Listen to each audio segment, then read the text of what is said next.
Donc au Mali, les djihadistes avaient raison de vouloir imposer la charia. Ben oui. Ça paraît normal. Enfin, pourquoi est-ce que les gens dans leur pays n'auraient pas le droit de mener leur politique? En Afghanistan, c'est la même chose.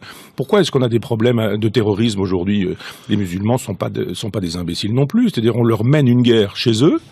En Afghanistan, par exemple, ou au Mali, on leur rend la vie impossible, on s'en va les massacrer, on les tue par dizaines ou par centaines, et en même temps, on voudrait que ces gens-là soient gentils, etc. Ils sont pas gentils, mais ils ont raison.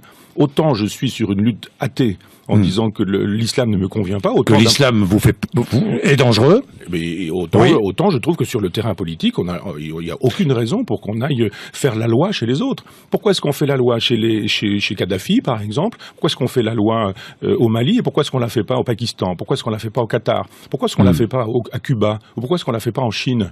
Si vraiment les droits de l'homme nous intéressent, pourquoi est-ce qu'on est spécifiquement au Mali et pas dans des endroits où les droits de l'homme sont bafoués partout?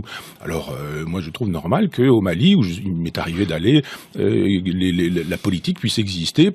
Une politique parce que nous défendons d'autres valeurs que les valeurs défendues par les djihadistes du Sahara. Oui, mais ils sont chez eux. Et on ne va pas faire la loi chez les musulmans, enfin dans les pays musulmans, que les musulmans fassent leur loi.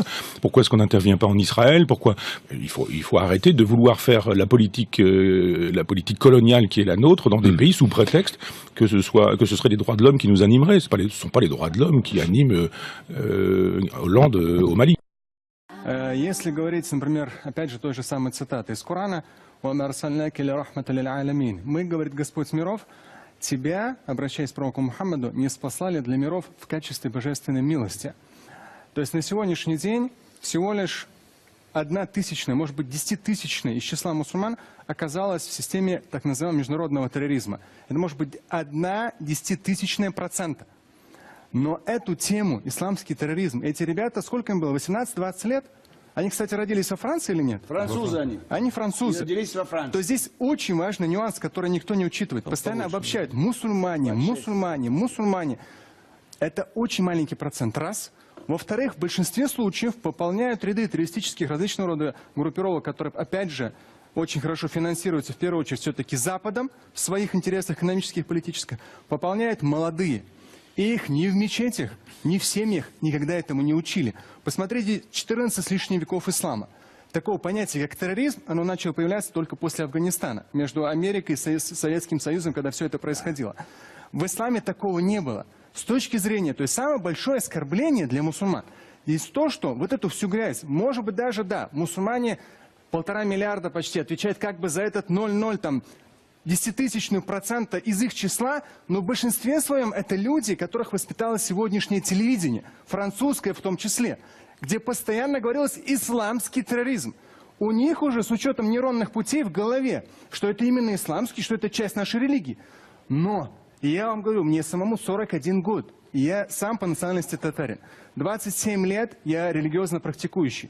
Общался на разных языках с самыми разными культурами. В исламе такого понятия, как терроризм, в Коране четко и ясно сказано, что кто убьет, кто убьет одного человека, неважно какой он национальности, просто вот убьет его, то подобно по греху пред Богом, подобно как убил целое человечество. Никто во Франции эту цитату не проговаривал по телевидению.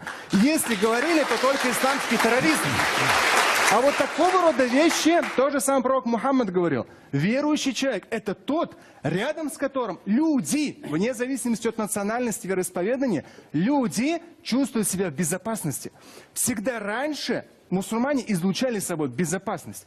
На сегодняшний день мы поедаем результаты, пожинаем результаты, плоды именно и европейского свободного слова и так далее, когда всех мусульман обливали грязью и говорили «исламский терроризм». Вроде как Россия, слава богу, Европа нет еще, отстает. Россия начала разделять последние 3 года. Вот это преступление, а вот это религия. С точки зрения, опять же, подчеркну последнее, религии, то же самое аят в Коране. Больше чем уверен, что во Франции ни разу нигде это не цитировали, чтобы воспитывать своих мусульманских французов. В Коране четко сказано, друг другу помогаете. Бир – это любое благо, благостное деяние. Помогайте друг другу в благостных деяниях и в проявлении набожности пред Богом. Набожность – это трепет, это ты когда поступаешь правильно и хорошо. И вы хорошо сказали, справедливо. Но справедливо не с точки зрения преступлений, а с точки зрения благочестия. И дальше идет в аяте. Но никогда не помогайте друг другу, в Коране говорится, никогда не помогайте друг другу в вражде и грехе. Во вражде и в грехе никогда друг другу не помогайте. Вы это по телевидению в СМИ. Islam. Islam, as it's done in the Middle East, they have the oil, but they also have something else that is a trump card, and that is God. I should make that. They have faith. They have faith on their side. They believe in something. George Soros, all of his minions, they only believe in money. Faith in God trumps money every time. And everybody that he has to rule, he rules over. Are you for George Soros's plan? Do you even know what his plan is? How about Russia? Russia, radicals, they have to, both of them in the end, have to have a thugocracy. China is a thugocracy. And Islam, the ultimate. It's not the same Islam here, gang. Who gets control? Who gets control? They're all playing for the same world. But you notice I didn't say the United States is sitting at the table. We are a card. We're a card. We're not a player. If you don't think this has happened before, it has happened before. How did the most powerful naval force in the world for nearly 2 centuries just disappear? Remember when we started, we had to build new ships for England. How's that possible? On the Navy, on the Empire where the sun never set? How's it possible? Because we were this player at 1918. That was us. We had the money, and then we told people what to do. Islam, no matter what anybody else says, Islam, in the end, is the winner, because faith trumps all of these.